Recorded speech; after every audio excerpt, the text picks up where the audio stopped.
ഇപ്പോഴത്തെ ചെറുപ്പക്കാരെല്ലാവരെയും കാണിക്കേണ്ട ഒരു പടമല്ല. രാജകന്യക സിനിമ കണ്ട് തിയേറ്ററിൽ നിന്ന് ഇറങ്ങിയിട്ടേ ഉള്ളൂ. വളരെ മനോഹരമായിട്ടുണ്ട്. നമ്മൾ ശരിക്കും സിനിമാ ലോകത്ത് വളരെ മത്സര രംഗത്താണ് വാസ്തവത്തിൽ. ഏതെല്ലാം ചേരുവകൾ ചേർത്താലാണ് ഒരു സിനിമ വിജയിക്കുന്നത് എന്ന് ആണ് ഇന്നത്തെ സംവിധായകർ പൊതുവെ ചിന്തിക്കുക.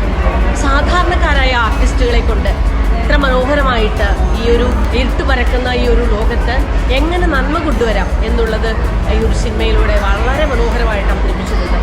പിന്നെ എനിക്ക് ശ്രദ്ധേയമായി, നമുക്കറിയാം ഇപ്പം മതങ്ങൾ തമ്മിലുള്ള വല്ലാത്തൊരു മത്സര രംഗത്താണ്. പക്ഷേ എല്ലാ മതങ്ങളെയും എല്ലാ ആളുകളെയും ഒരുമിപ്പിച്ച് കൊണ്ടുപോകുന്ന അതൊരു ഈ സിനിമയുടെ ഒരു വലിയ വിജയമായിട്ട് കാണുകയാണ്. കുഞ്ഞുങ്ങളുടെ ഉള്ളിൽ ഈ നന്മ വിജയിക്കാനുള്ള ഒരു വലിയൊരു ത്വര തീർച്ചയായിട്ടും ഉണ്ടാകാൻ സാധ്യതയുണ്ട്.